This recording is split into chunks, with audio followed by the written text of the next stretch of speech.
Algorithms, like our forgotten dreams, are based off past assumptions. Algorithms use past data to project our future. We project our future based off our past dreams. Old dreams and algorithms. Why do they haunt me so? Is it the fact that these dreams didn't happen that hurt? Or is it the fact that I didn't even try? I trained for hours, I wrote for hours, I practiced for hours, for days, for years. But at the end of the day, I didn't try to get it seen. I'm tired. If people don't see my art, my music, my acting, my writing, who cares?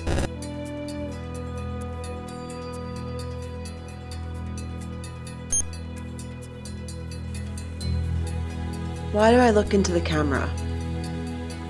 Maybe if the camera sees me, I will be seen. I do care.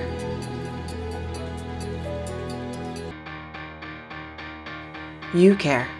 Because if you make it and you spend your time on it and you pour your soul into it, it means you care too.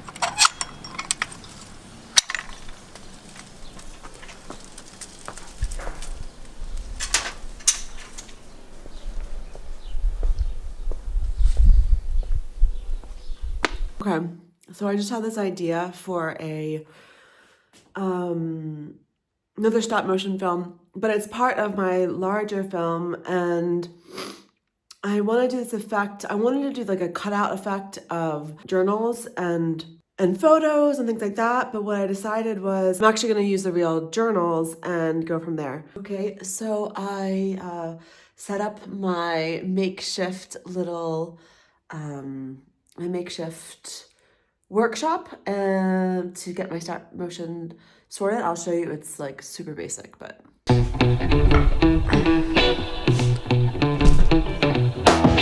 we go.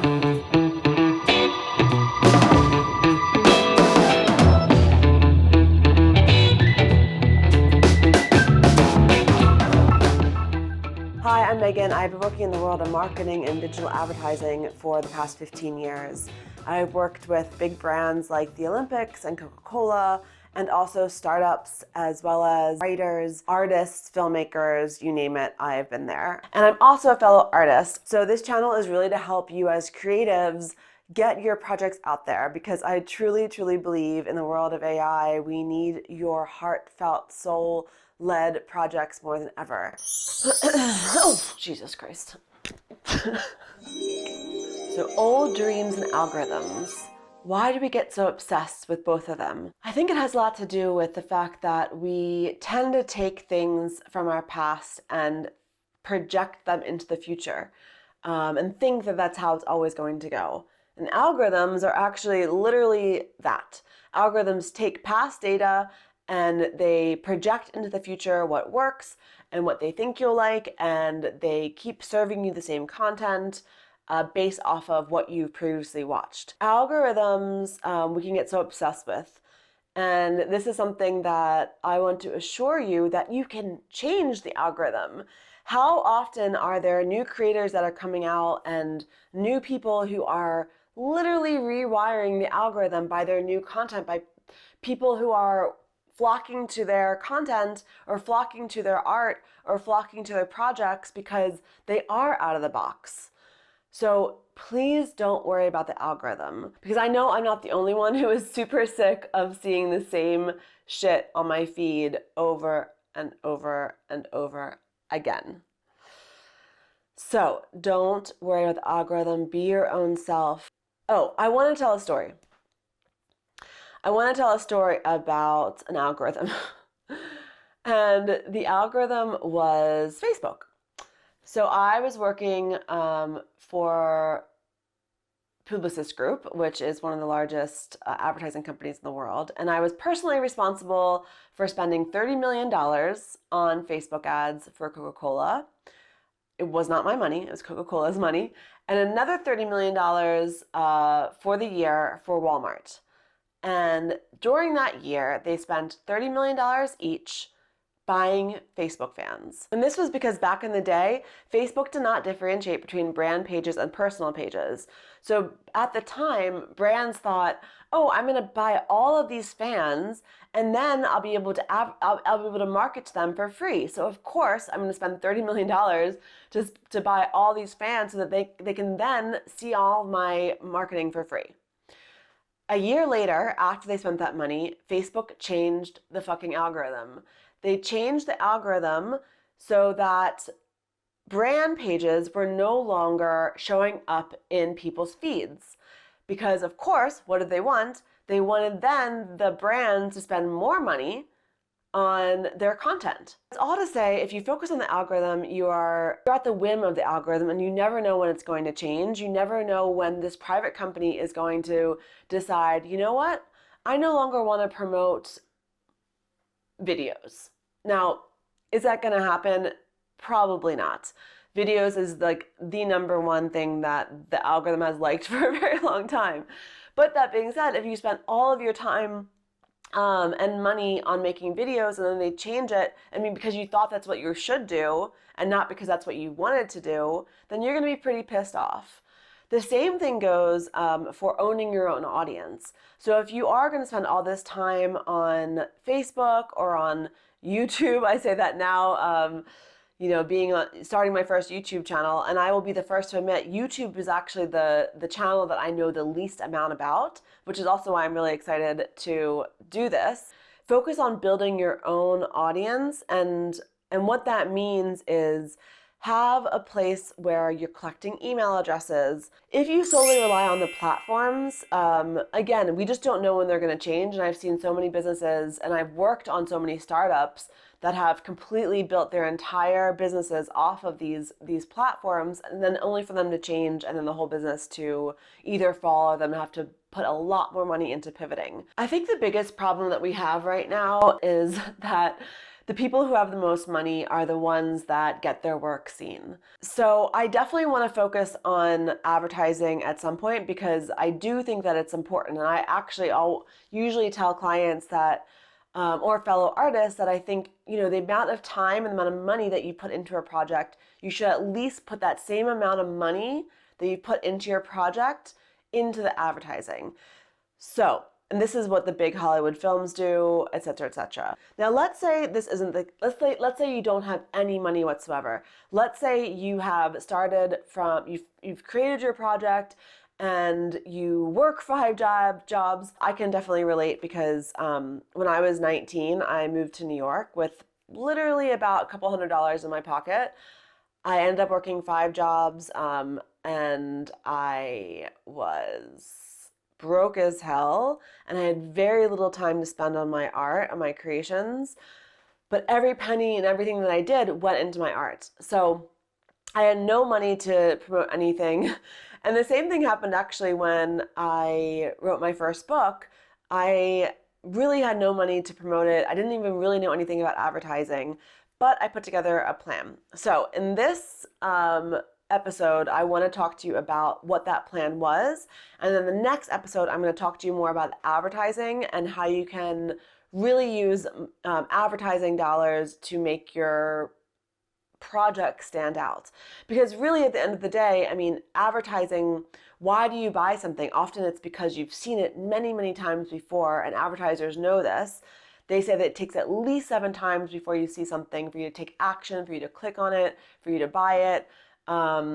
So you can imagine that is why advertising money works, because you're paying to get these eyeballs in front of people. So let's say you don't have any of that.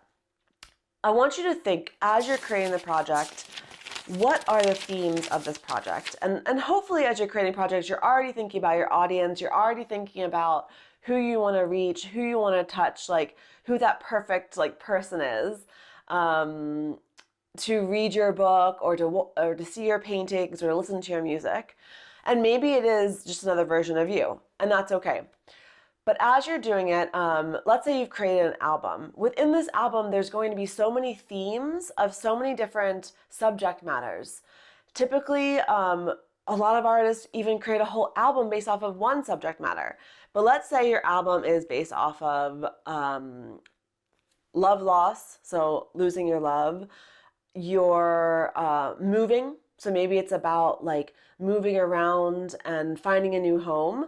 And maybe your album is also about going through a quarter life crisis.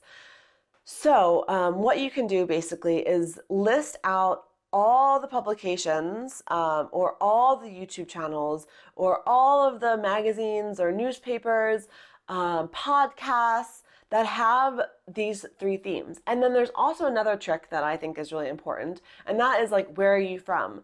So for example, when I was writing my first book, what I did was I reached out to, I'm from Towson, Maryland originally, shout out to Towsonites, which is in Baltimore, Maryland. And I wrote to, we have this like local paper called the Towson Patch, which is online. We also have another one called the Towson Times. And I reached out to both of them, asking them if they were willing to do a story about, you know, a local writer who was writing a book and had just published a book.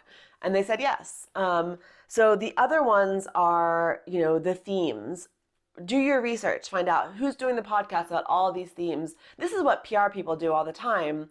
And there's so often times where people are willing to talk to you, because it's not just about then your piece of artwork, it's also about the experience that you had doing that, or the experience that you had living through that. So that is the first thing, is list out all the themes for your project. And then do your research as to who is writing, talking, or publishing about these themes. The second biggest piece I want to talk about was strategy. There are 3 key things that I recommend. One is an always-on campaign. So you can use the themes that you've already written down to reach out to certain people to help promote your project. And then you can also create, like, whether it be videos or content around the themes of your project. The next part is tentpole events. So typically I would recommend, you know, if you can do it once a month, that's great. If you only have the bandwidth to do it like once a quarter or once every 3 months, then that's great too. Put all your effort into that, because basically what you have these tentpole events. The always on campaign is the consistency. The tentpole events are the events where hopefully you get those big peaks of energy, those big peaks of audience that come. And it can be anything from a virtual event, it can be an in-person event, it could be a fundraiser, it could be bringing, like, you know, 3 artists that are doing similar things or contrasting things to you, getting them together, create an Eventbrite page, and invite people to this event, make it a thing, and then promote your damn project at the end of this event. That's going to be so important. So I've done this a number of times. So I do this for all of my clients, and I've also done it for my own film. We did like a talk back. I haven't even finished my film yet, and we have a sizzle reel. And the sizzle reel actually talks about like what happens to your childhood dreams if you haven't fulfilled them as an adult. And so we invited like people from all these art schools to come watch the sizzle reel, which was 5 minutes long. And then we had a talkback session. We had a drama therapist there. Shout out to my best friend, Jessica, who helped talk people through like their emotions and like what they went through. So you have your always on campaign, your tentpole events, and then you have your PR campaign that you're building around that, which is based off of the podcasters and the, you know, people that you're going to get in touch with to promote your project. So to recap, you've got your themes. From your themes, you've got your built-in PR machine. From your themes, you've also got your editorial pillars for the next year. And you also have your tentpole events, which I recommend having at least once every 3 months. It can be online, it can be in person. With those 3 things, if you really go after it for a year, you're gonna see success. We need your work. We need to see these beautiful creations. And if just because you've posted on your Instagram profile and nobody's clicked on it, it doesn't mean that it's not worthy. It means that you just have to put a little bit more effort into it to get people to see it. And I'm saying this as a fellow creative. I am saying this for myself as well, because I get easily I easily think that my work isn't worth it to get out there. So this video is equal parts for you and equal parts for me. The more that I create here, the more that I start believing myself, the more that you believe in yourself, and the more that we win as humans. And I don't want to sound like it's like some battle against AI or some battle against the robots, but I actually truly feel that way. I actually truly feel that it is in some parts a battle against them, because they don't exist and we do.